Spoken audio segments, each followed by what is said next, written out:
Hello, everyone. Good evening. My name is Piotr Święcicki. I work at Worldwide School, and I'd like to welcome all of you to this webinar, Found in Translation. We're going to talk about difficult words in Polish English and English Polish translation. And before we start, I, as usual, would like to check if you can hear me. Monica is there. Thank you very much for saying hi. Could I ask someone else to say that you can hear me? And this will be the sign for me that we can start. Thank you, Anna. All right. So this is an exciting subject, actually. I spent a lot of time actually preparing all this. It's going to be quite unlike some of my other webinars. You have plenty of text, and I hope you're ready for some analytical work today. So stay focused, and we'll begin with two puzzles. Yeah, let's call them puzzles. The first one is on your screen right now. Do you know who this person is? A very famous man, a philosopher, and he's one of our heroes in this webinar. He wasn't a teacher. Actually, he was an academic teacher, I think, and also he was a teacher at a high school. But English wasn't his subject. He was more of a philosopher, actually. He was a philosopher. His name was Ludwig Wittgenstein, and he famously said something that will be our motto today: the limits of my language mean the limits of my world. Actually, when it comes to translation, to the profession that some of us have, the problems that translators deal with, this sentence, describes it all. Maybe not all of it, but I'm thinking about the actual translation problems that we have, because sometimes in one culture there is a thing or an idea or a concept which is absent in the other one. So how to call it, how to name it. If you cannot name something, if there isn't any name for it, how can you describe it to the other group of people? So, if you don't know what I don't know, blue means, if you haven't seen the color blue, how can you describe it, right? With language. So that's the big question. So here's the hero number one, and this is hero number two, the smiling man in the picture on the left. I bet you don't know who he is.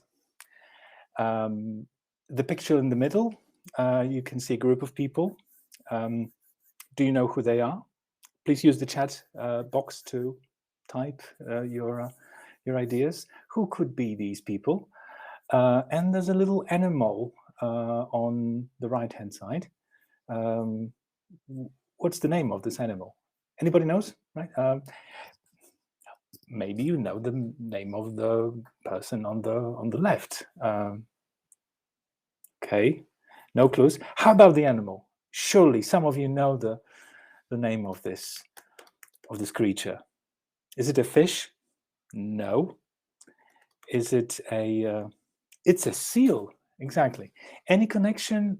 What could be the? Thank you, Anna. Any connection between the seal and the man, or the family in the black and white photo? No, no ideas. Okay. Let me just introduce you to Hans Poulsen Egede and a group of Greenland Inuits and the seal. What's the connection? The connection is not really so obvious as I can see, right? Maybe this will help you. It's a loaf of bread. It's no mystery, right? Okay. And what if I show you, okay, what if I show you this last picture? That's the whole puzzle. Can you see any connection between all these things? Hans, Greenland Inuits, the seal, loaf of bread, and the Bible. Let's start with the Greenland Inuits. By the way, some people say that these are Eskimos. Eskimos, people who you call Eskimos would rather you didn't call them Eskimos, but Inuits. Because Eskimo, I don't know if you know this, but Eskimo in the Eskimo language means the eater of raw fish. So if you happen to talk to an Inuit, don't call him or her an Eskimo, because that's not politically correct. But anyway, maybe you know that the staple food, the everyday food of Greenland Inuits was seal. Maybe still is, you know. However horrible that may sound to you, they eat seal. So the man, Hans, he was a missionary, right? As you can see, he lived in the 18th century, and one of his jobs was to spread the word of Christian God among the Greenland Inuits, and he wanted to be very effective. So he attempted to translate the Bible, right, into the Inuit language. I'm not an expert on Bible, but I think there's something called the New Testament, right? And in the New Testament, there's this famous story about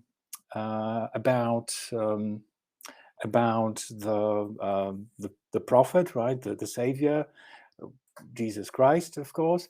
And there's the famous passage called the Lord's Prayer, right?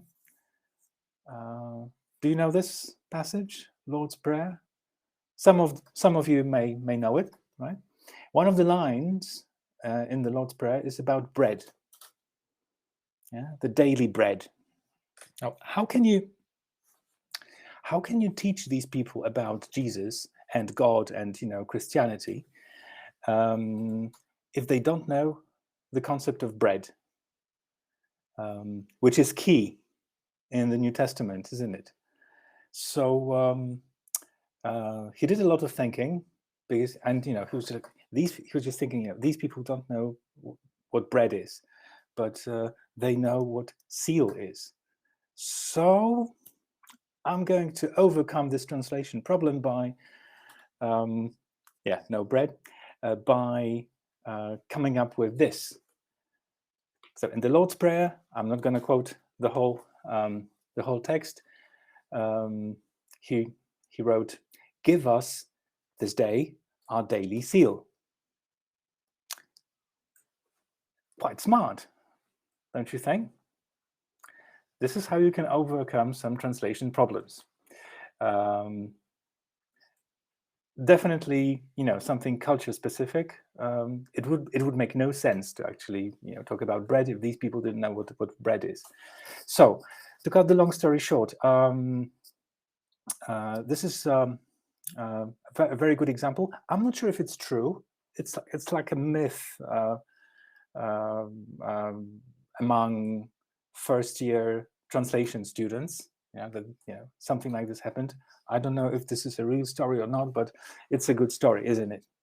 And it shows us the challenges that we are going to face in a moment, because we are going to talk about untranslatability and some culture-specific ideas or terms in those two cultures, Polish and English, or English-speaking cultures, because it's not only one. You have people living in the United States, in Britain, Canada, New Zealand, Australia, etc.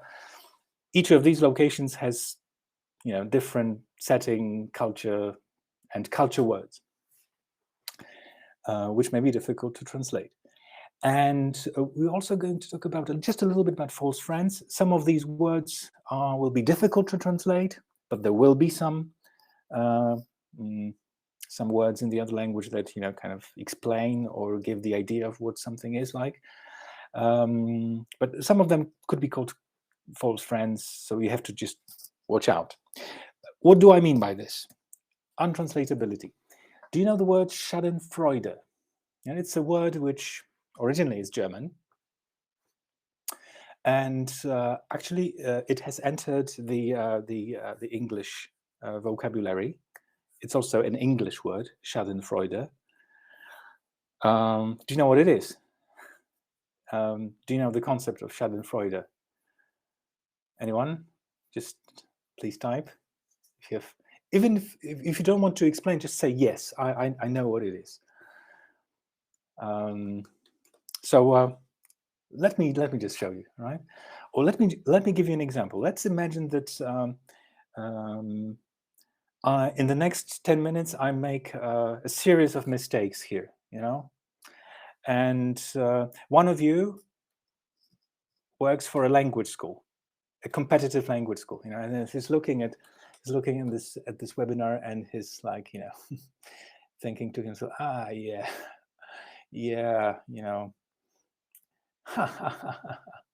Schadenfreude. This is what it is.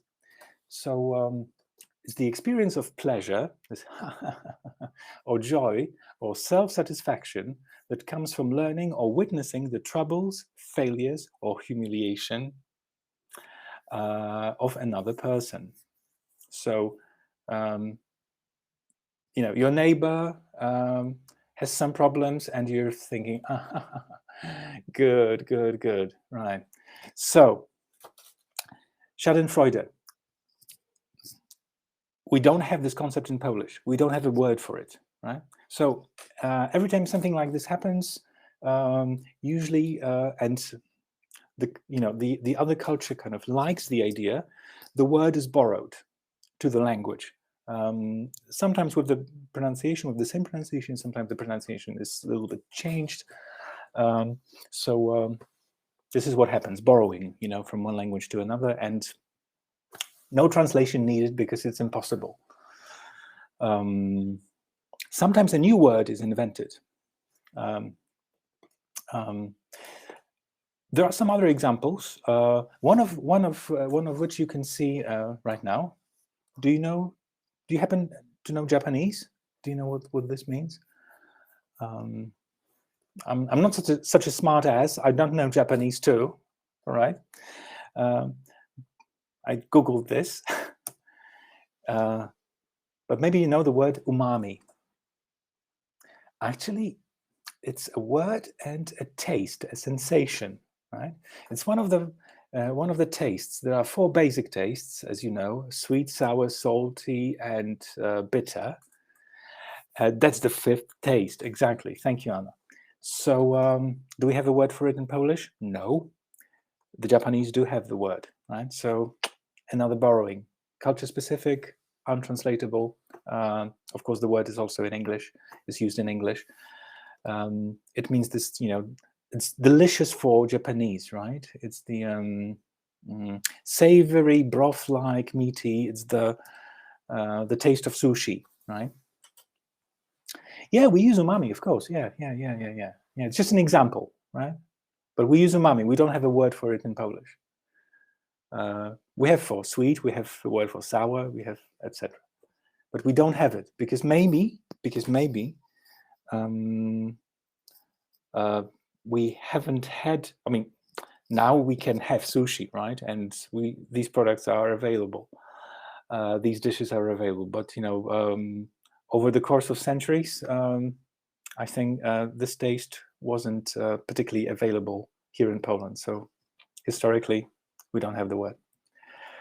Another example is something what we call in English hygge, and what in Danish people called hygge, maybe. I don't speak Danish that well. Do you know what hygge is? Yes. Okay. So, it's the... it's difficult to explain, for sure, right? But if you like IKEA catalogs, there's a lot of hygge there in the pictures, right? So it's the quality of coziness, well-being, you know, candles, nice IKEA furniture around you, you know, and the atmosphere is good. But what is it? The Danish people know. We don't. For them, it's like, you know, it's obvious. It's hygge, you know, and for us. Another translation problem, not a mystery, but just a problem, are false friends. So when you think of the word caravan, what do you think about if you wanted to translate this into Polish? A vehicle, right? But is it what kind of vehicle? The funeral car, right? The funeral car. Actually, caravan is not a funeral car. A hearse is, okay? So a caravan is not a funeral car for sure, right? It's the car, it's the mobile home, you know, which where you can stay when you're on holidays. So it's just one of the hundreds of examples of false friends. You know, words which look very similar in both languages. The shape is the same, but the meanings can be dramatically different, or just different. So it's a hearse. Yeah, the funeral car is called a hearse in English, and feel you're more likely to buy a caravan than a hearse, I suppose. So let's, armed with this knowledge, yes, about all the traps and problems, let's dig into the actual list I have prepared for you.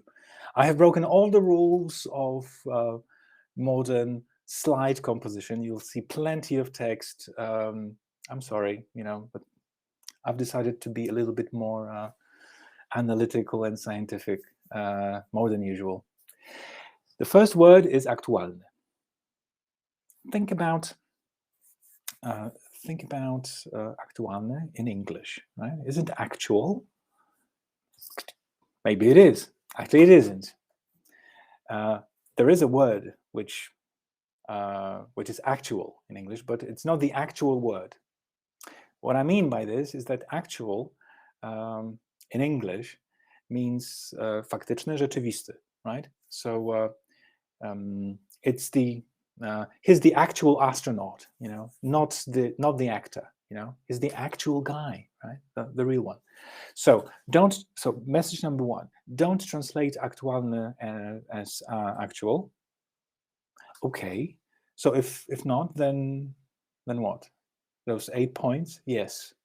Actually, it all depends.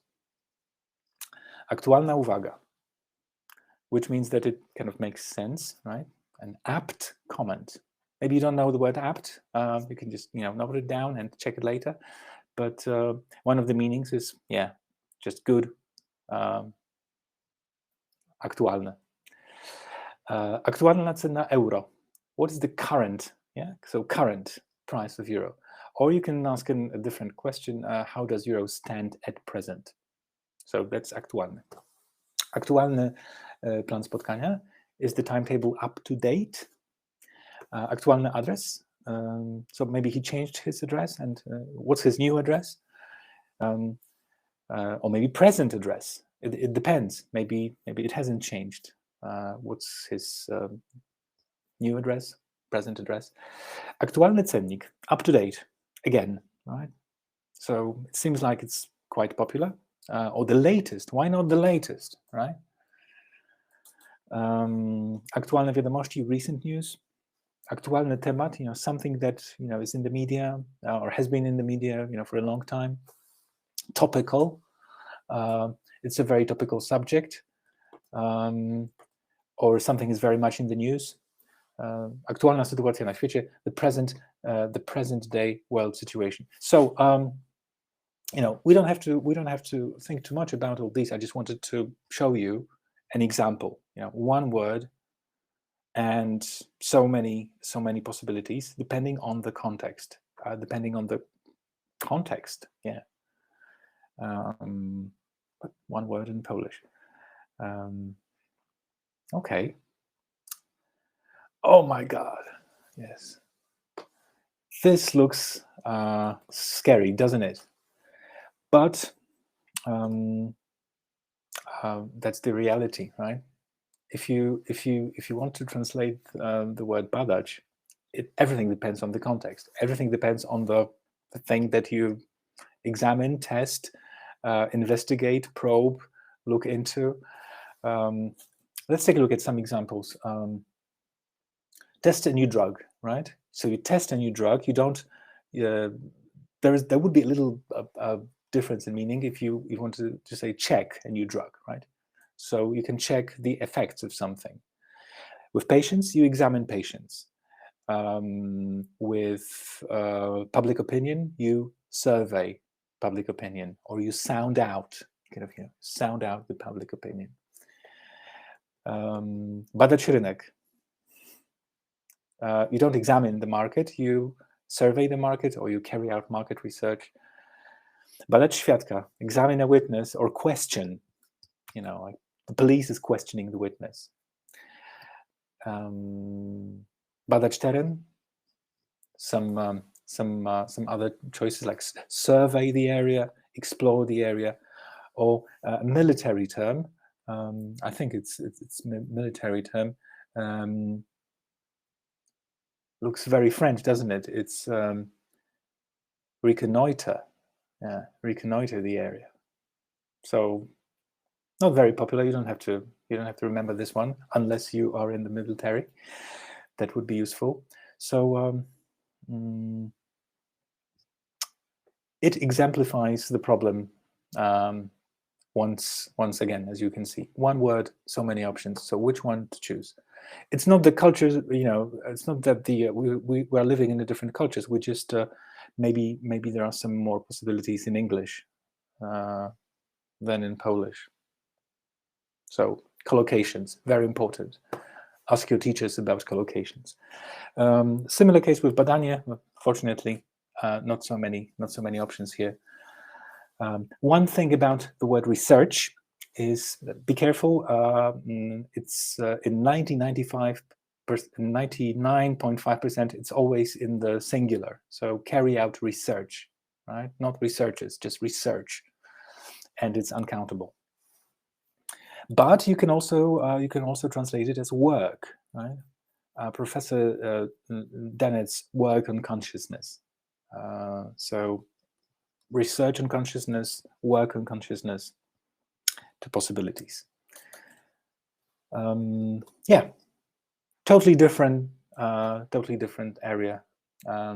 Działka. Działka w mieście. Działkowicze, działka w mieście. So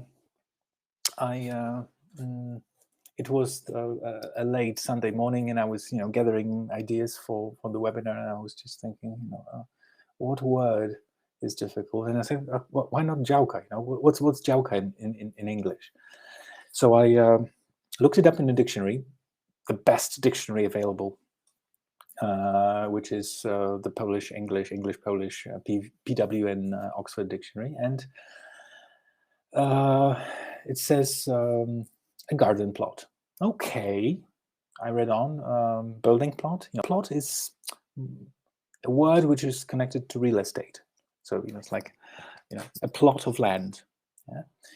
And then it says allotment, and I got interested into that. Okay, but it sounds very fancy. So I went to Google, Wikipedia, lots of research, and it turns out that allotment or allotment gardening is a concept which is pretty well known in the United Kingdom. And they also have something similar, like działki. It's an area of land rented out for non-commercial gardening or farming. An allotment. In the United States, it's called community gardens. So I thought to myself, okay, good. bingo, we have a perfect translation. And then I thought, how to translate something like this, jadę na działkę. W sobotę jadę na działkę. So, hey, any plans for the weekend? Yes, I'm going to my allotment, my community garden. It somehow feels a little bit strange. I'm not sure what the perfect translation is. Maybe I would translate it as my garden, because the other person would know that I live in a block of flats, that I have a garden somewhere else, and that's a community garden.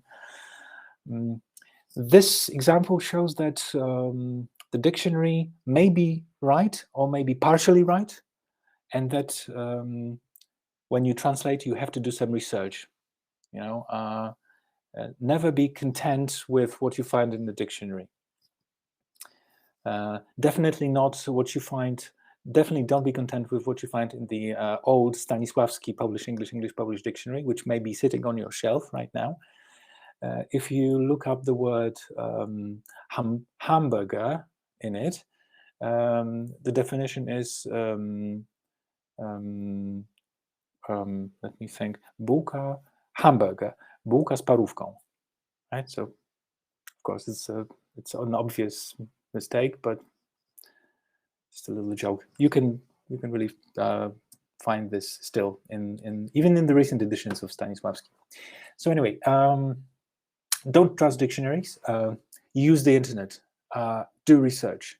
If you have time, if you want to be very precise, or if you want to be as precise as possible.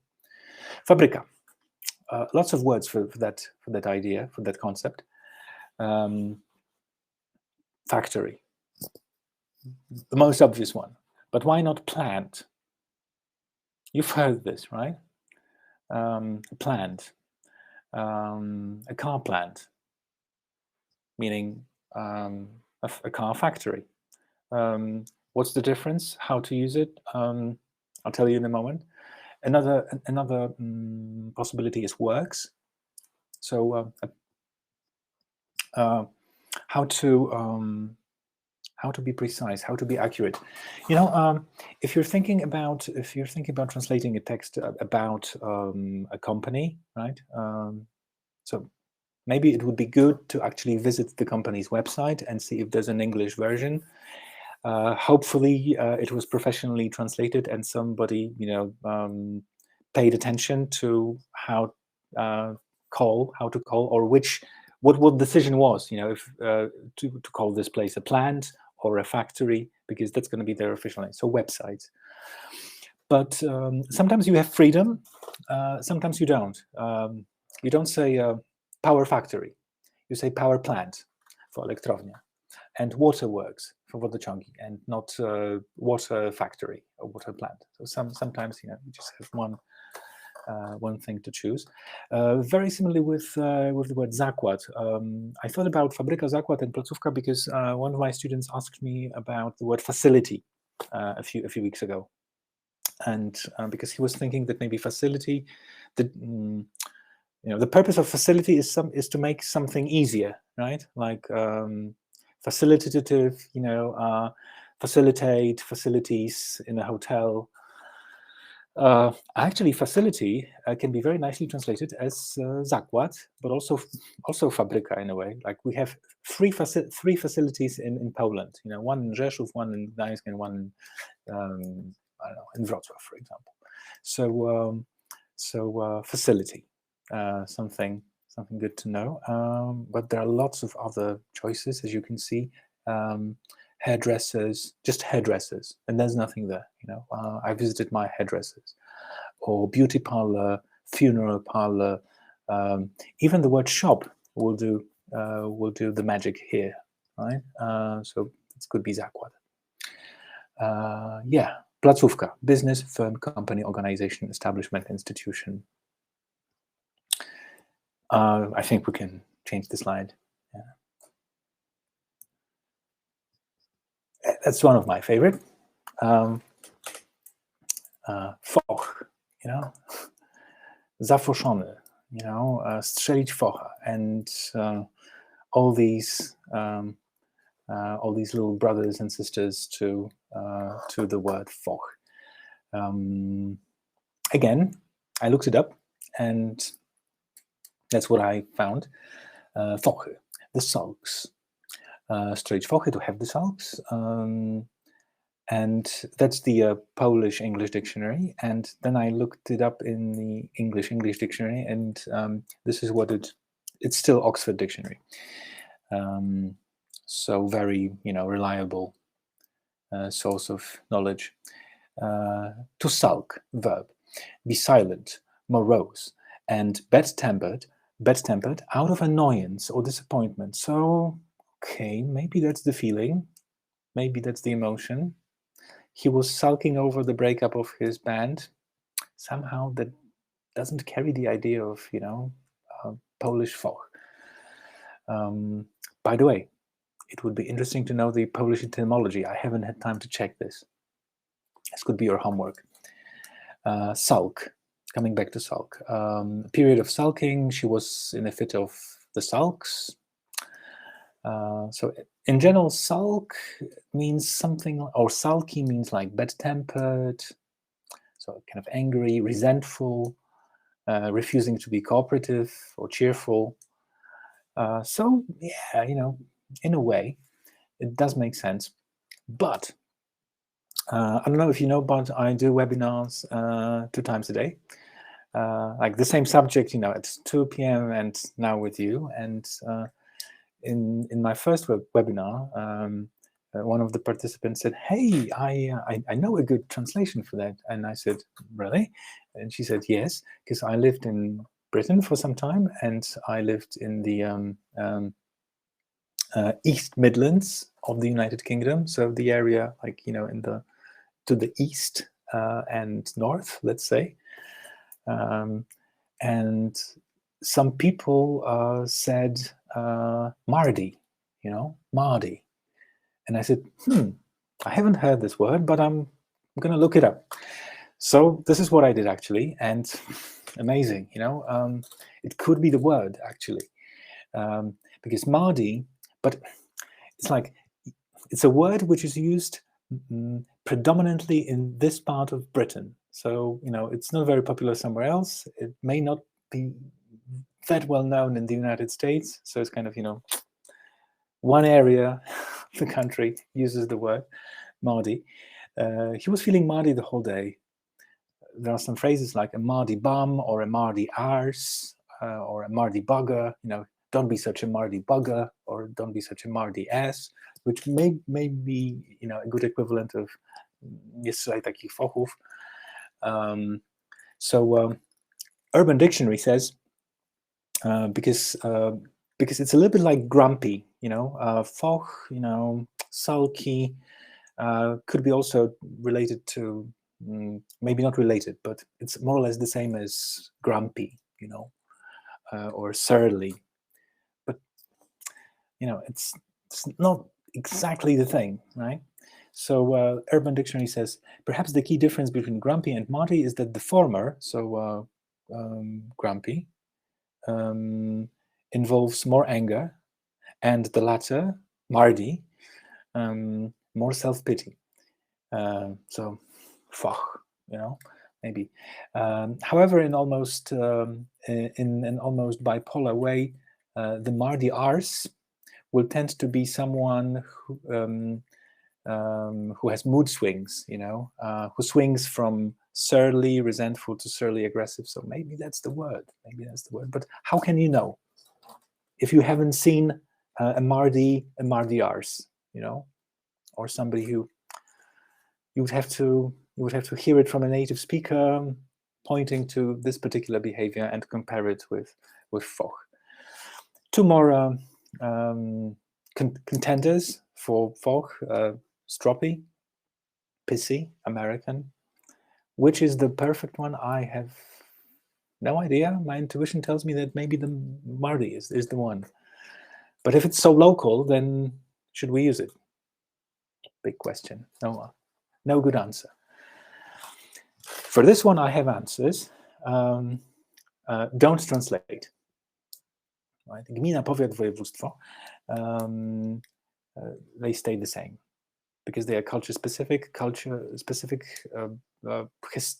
historical in a way names, and they are used. I think even in the EU, documents, etc.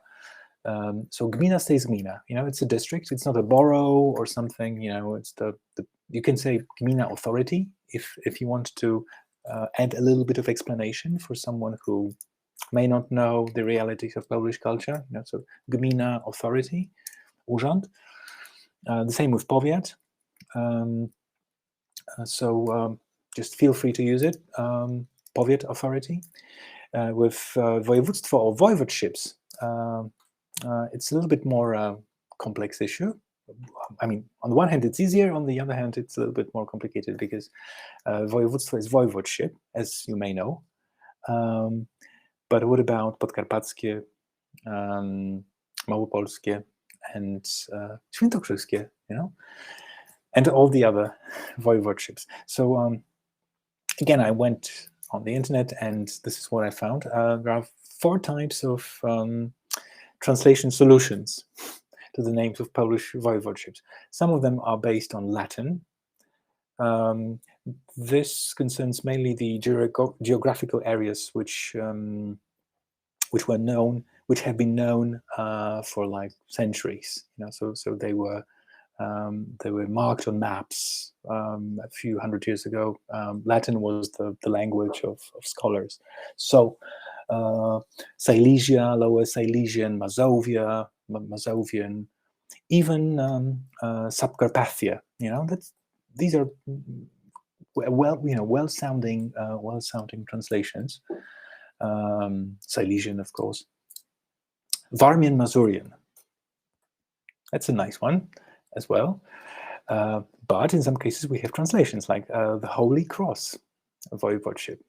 Okay, that's a clear translation. And Greater and Lesser Poland. Sounds good. I'm currently sitting here in the Mazovian voivodeship. Could you type where you are right now, which voivodeship? That would be interesting to know, and use the proper translation. No translation for Lublin, no translation for Łódź, no translation for Opole and Podlaskie.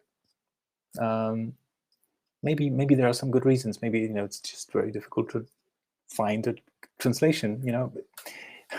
Of course, because in general we don't translate place names, right? In general. There can be some counterparts of English counterparts of some names, place names, like Warsaw, for example. But again, that's historical. Varsovia, Latin name. But we generally don't translate. We don't translate geographical names.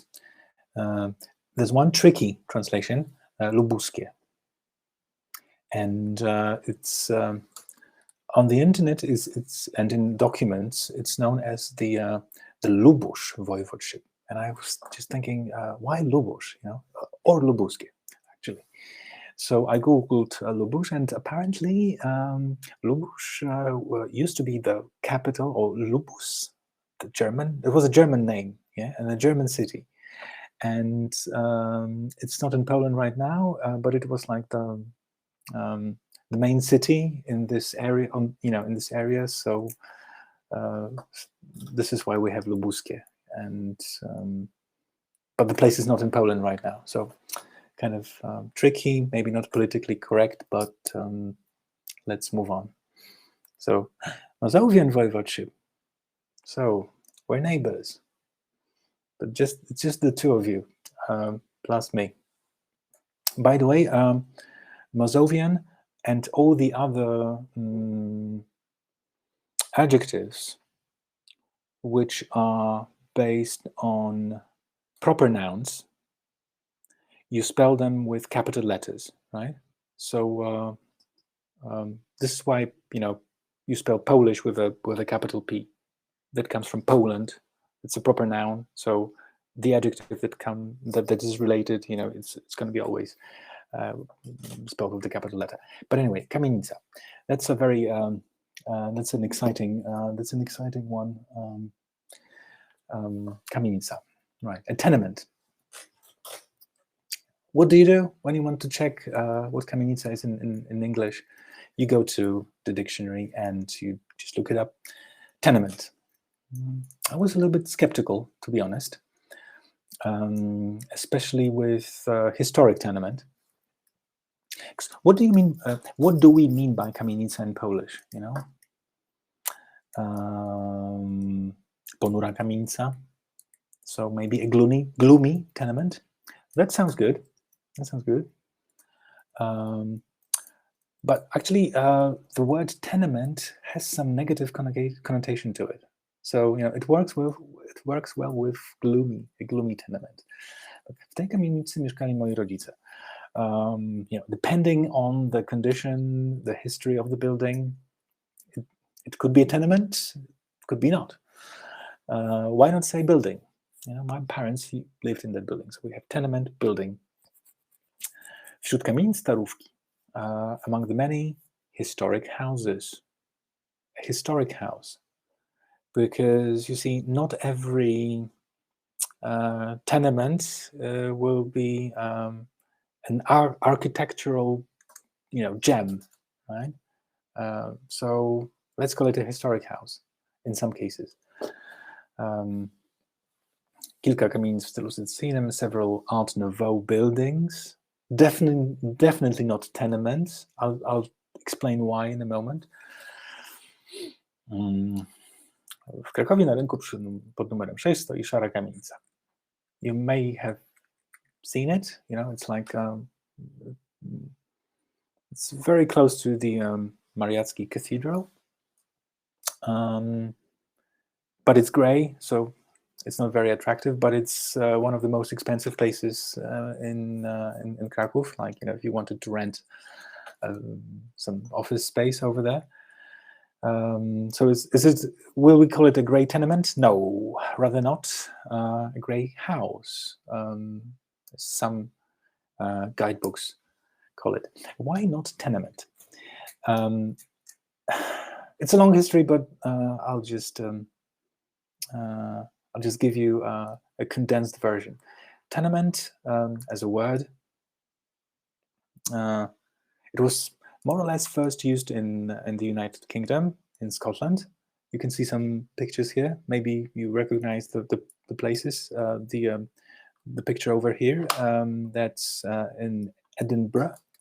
That's an example of a tenement in Edinburgh, and a street with tenement houses. I think it's also taken in Edinburgh. So it could be a historic building, but built in Scotland, right? Tenement is a type of building shared by multiple dwellings, typically flat apartments, each floor with shared entrance, stairway access, common on the British Isles, especially in Scotland, etc., etc. So if you look at this text, you get the idea of the Polish kamienica, more or less. So some of them can be very historic and maybe in these times luxurious, but in the United States, the term tenement initially meant a large building with multiple spaces to rent. As cities grew in the 19th century, there was increasing separation between rich and the poor, and with rapid urban growth and immigration, overcrowded houses with poor sanitation gave tenement a reputation of shanty towns. Tenements in New York. So what's the perfect translation of kamienica? Good question. Is it tenement? Not always. It could be an apartment building. It could be a townhouse if it's a historic building, or a historic townhouse. Definitely, there's no good, one-to-one translation of that word, and you have to adjust it. Oh, that's another example of a New York tenement. tenement house. So definitely far from the concept of some, old historic tenements. Just a quick note on buildings and names. This is ancient Rome, and they also had tenements. It's actually, this slide is not directly related to the whole topic, but I just wanted to show you something called insula. Insula in Rome, so islands. Maybe you've heard about it. They were the Roman, the ancient Roman tenement houses. They looked more or less the way they look right now. Like a large building divided into rooms. There was even some space at the ground floor for little shops and businesses. So it's not a new concept, for sure. But how to call osiedle, right? Speaking of tenements, how to call osiedle. Mieszkam na osiedlu. Again, not an easy thing to translate. It could be housing estate. Very often, osiedle is translated as a housing estate. In the British context, it's an area of land and modern buildings developed for residential, industrial, commercial purposes. Lucy and Tom live on an estate in West London. Okay, so it could be an estate. A co tam u ciebie na osiedlu? So, what are the current news from your housing estate? That doesn't sound good. What's happening at your housing estate? By the way, the word estate, at least in Britain,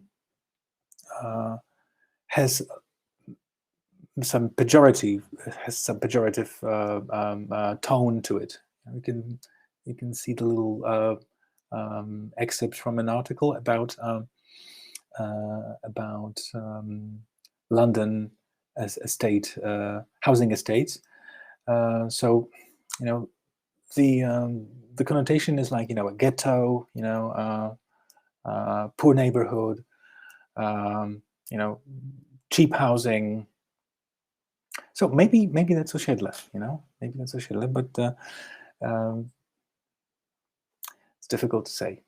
It all depends what you translate, and you have to give it a think. Translation is about making decisions most of the time. So yeah, projects, another word for osiedle, but that comes from the United States. The image looks quite familiar, right? It's a little bit like published blocks of flats, prefab buildings, projects. I think it's a good word for osiedle in a way, but it would have to be that kind of osiedle. It could be also a good translation. Could be also a housing development, like the one in the other picture. Depending on what is meant by osiedle. Okay, let's move to some other topic. Just everyday word, kilkanaście, kilkadziesiąt. Any good way to translate it? Think about it. Of course, you can see my notes here, but kilkanaście, right? It's not an easy thing to do. There's no good word. There's no good word. You can use dozen, but it's only 12, right? So more than a dozen, not less than 20. More than 10, between 15 and 20. Kilkanaście dni, about 2 weeks. These are all attempts to translate the word, but it functions only in Polish. Maybe in other languages, but definitely not in English. However, in English, we have a word which you may know, may have heard. It's called fortnight. Do you know what a fortnight is? There's a little clue. How many days is fortnight? Because it's about the number of days. Just like a dozen is 12. What about fortnight? I'll meet you in a fortnight. We're organizing a similar webinar in a fortnight. So when will it be? Any ideas? There's a little, help there. 14 days, exactly. For some strange reason, they have a word which means 14 days, and we don't. So that's one of the examples I'm trying to show you. Same case with Luka Jison. No good translation for that. But you can try to explain it. You can try to explain what kombinować means. Polacy potrafią kombinować. That's an opinion of some people. Can we do this? Maybe we do. Maybe we are able to do this more than other nations. But what does it really mean? Kombinować. It's like to be creative. Is it to find a way to do something, a creative way to do something? Is it concerned with breaking the law a little or not? We intuitively feel what kombinować is, right? Oh, tam kombinuję. Smart, to be smart. That's a good one. Yeah, smart, but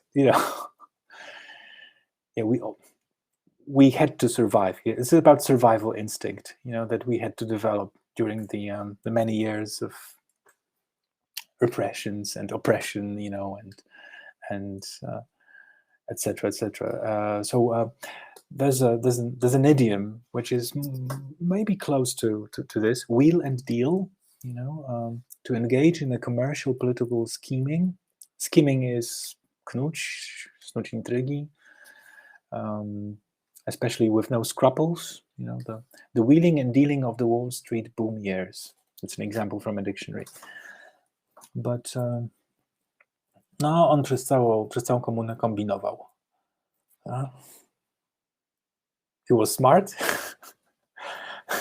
Definitely not combine. Kombinował. Yeah.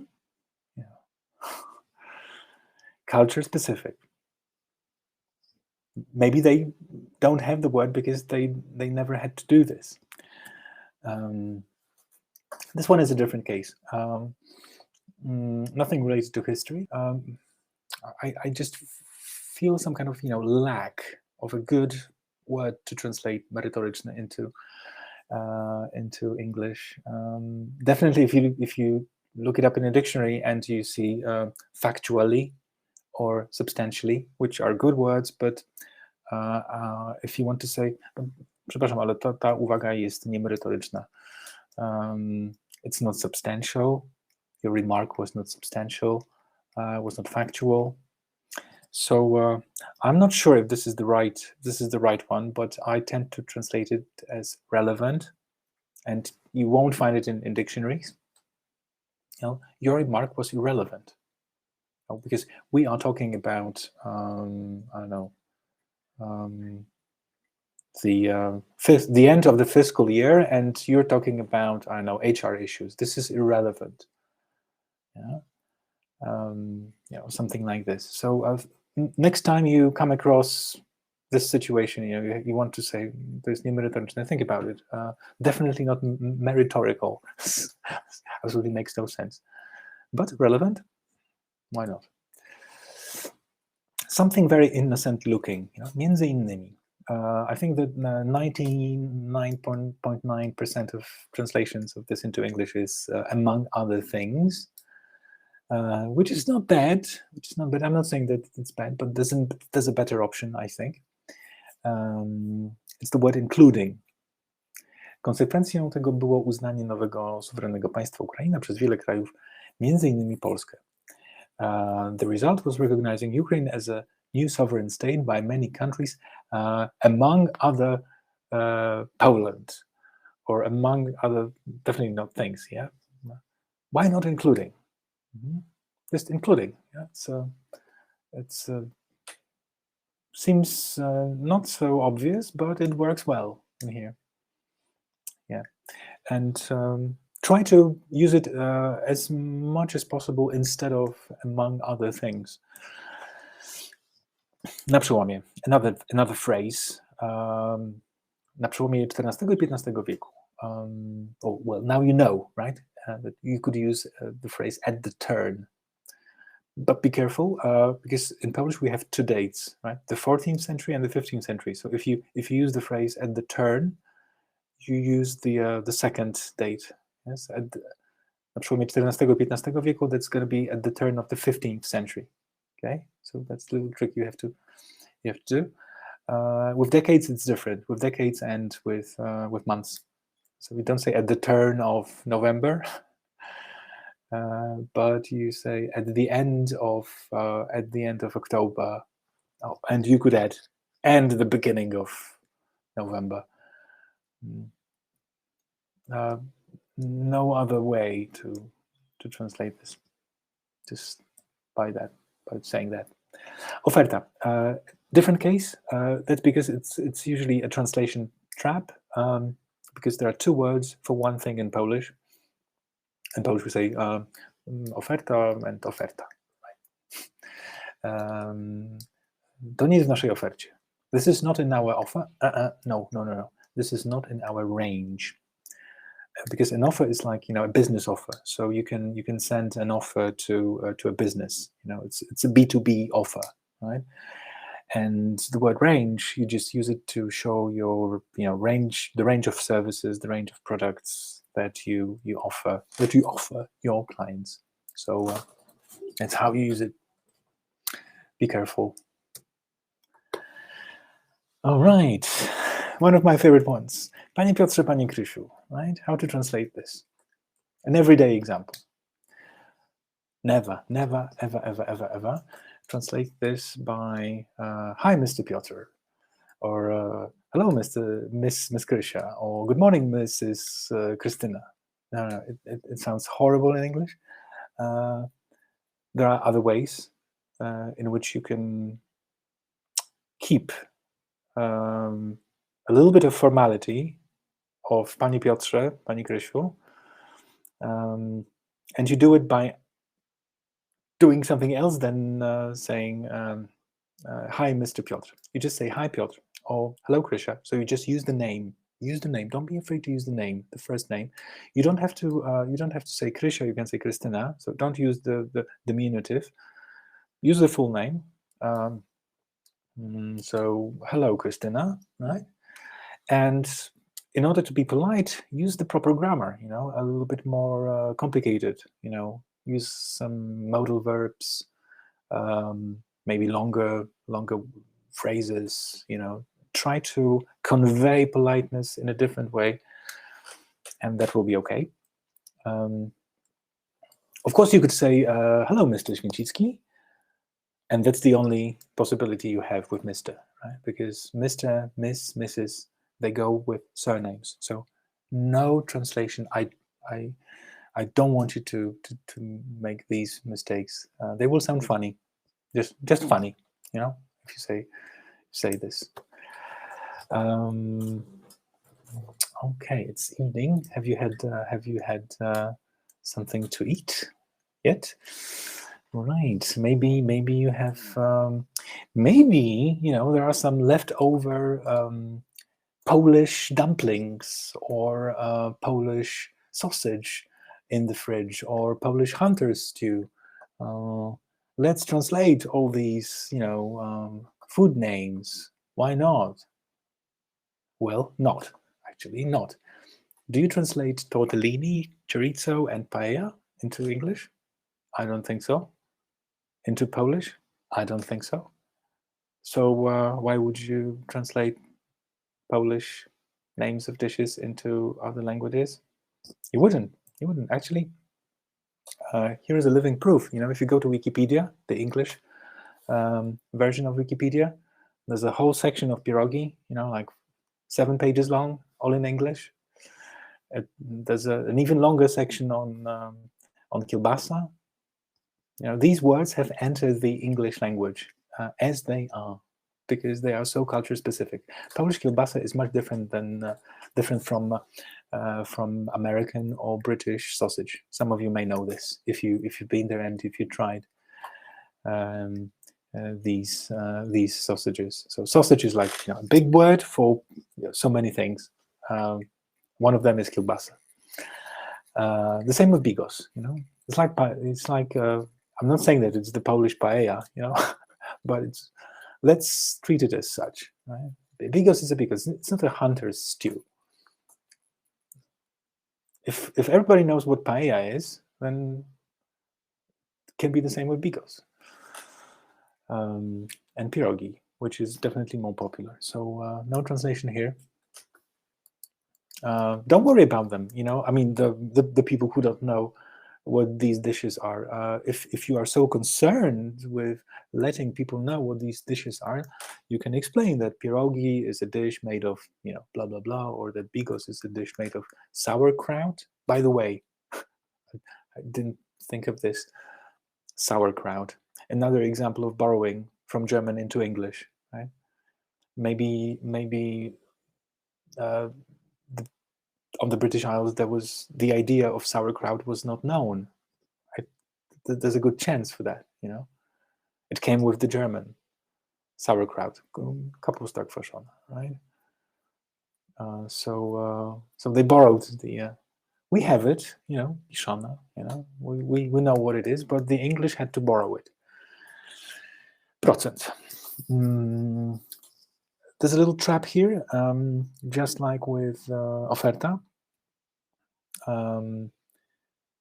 Let's use the example. What's the percentage of customers who have left our brand? Okay. Oh, it's quite a lot, actually, about 32%.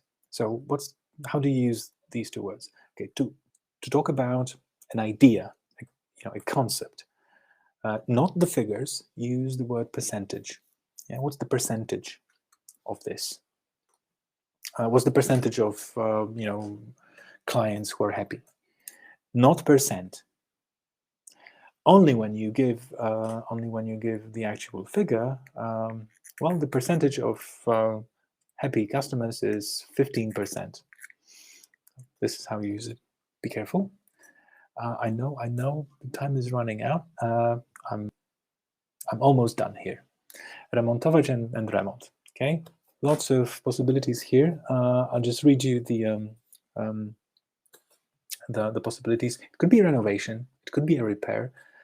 But it could also be an overhaul or doing some maintenance work, redecoration, renovation, depending on the type of the object of repair, I would say. So here again, just think for a moment, check in the dictionary, check Google Images, like the thing that you want to repair and the word you want to use. Very often you'll find some good tips. Cały. That's very easy. Is it actually? Because we have 3 words. We have all, whole, and entire. How to use them? All is universal, right? You use it with singular nouns, plural nouns, countable nouns, and uncountable nouns. All, it's a universal word. With whole, you use it only for countable singular nouns, like the whole London is talking about it, but you wouldn't say with cars.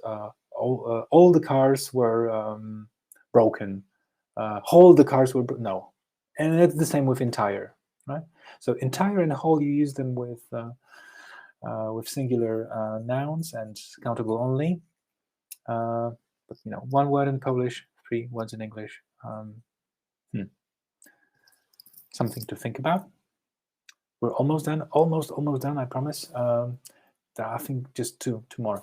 Zabytek and zabytkowy. Zabytek.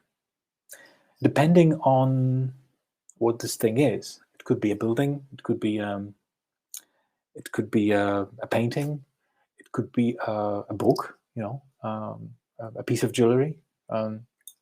So many things possible. So a historic building is a good translation actually. Zabytek XIV-wiecznej architektury. Sometimes you don't have to use the word zabytek. You just say an example of 14th century architecture, right? By the way, in English you don't use the Roman numerals for centuries, right? Just the Latin. And zabytki zgromadzone w Muzeum Uffizi Watykanu, could be masterpieces, treasures. Stonehenge jest zabytkiem z epoki brązu. Monument. It's kind of a monument, but it's also a building, right? But actually, you can use the word monument is pretty universal here, right? So not every monument will be like a monument, a sculpture. There will be some monuments which are not sculptures, and you can describe them with the word. So the word historic comes in handy here. A historic district of Warsaw. And there are many historic monuments in Kraków. So treasures, works of art, masterpieces. But which one is the right translation of zabytek? You have to give it a think. Zdawać. That's the last but one example. So this one and just one more. Zdawać egzamin. Surprisingly, in Polish it could mean both things. Zdałem egzamin and będę zdawał egzamin. Będę zdawał egzamin na żeglarza w tę sobotę. So can you use I'm passing the sailing? No. I'm taking the sailing certificate exam this Saturday, right? So passing is only when you are successful, and the opposite is to fail. So to take an exam, it's a very nice example of a collocation. Ask your teachers about collocations, folks, if you haven't yet. Can I? Czy mogę wam to załatwić? Może załatwicie to sobie sami. But how to say it in English? No, mógłbym to załatwić, gdybyście się odezwali do mnie bezpośrednio. Jeśli jesteście naszymi słuchaczami, no to mógłbym wam załatwić jakieś tam ćwiczonka z czegoś. Załatwić, but what does it really mean? Załatwić coś. Wujek załatwił mi komputer tam, albo ktoś mi załatwił bilety. Wujek mi załatwił komputer, to oczywiście zdanie z lat tam 70. albo 80. Teraz nie wiem, załatwić komuś pracę, wtedy zresztą też. Załatwić bilet, załatwić. I'm not happy with any of the phrases that are available here. To take care of something, załatwię to, I'll take care of it, I'll get it done, maybe. But what about the hidden meaning of załatwię, załatwić coś komuś, dla kogoś. Załatwił jej pracę. This is not bad. He got her a job, but yeah, maybe that's not bad, but I'm not sure if this is the right meaning. We would have to really check if with a native speaker, or with a group of native speakers, if this is the way they understand it. Get someone the tickets. I mean, it could be buy. It wouldn't have to involve the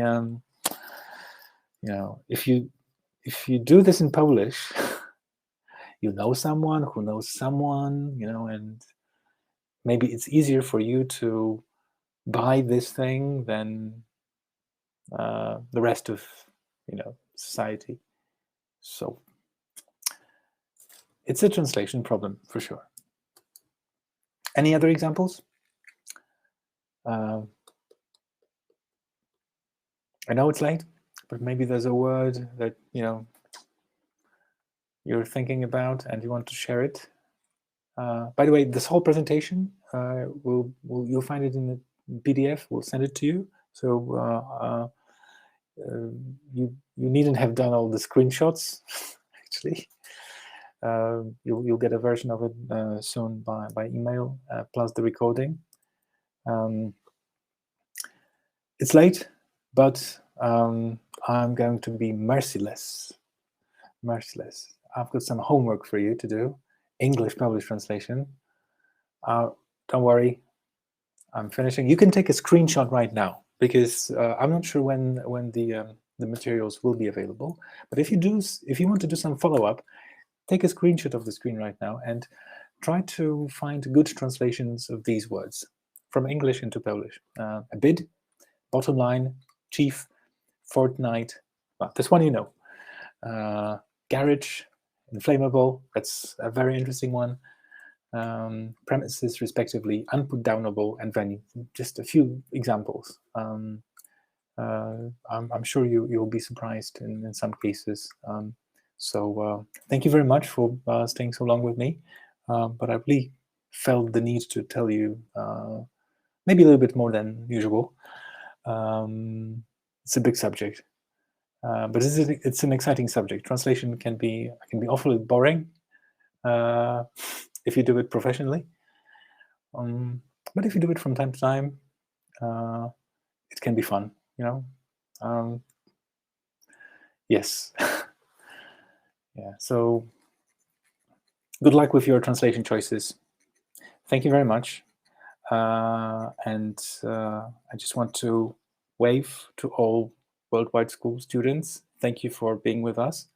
And I'm a left-hander, and like to wave with my left hand to all those of you who are not Worldwide School students yet.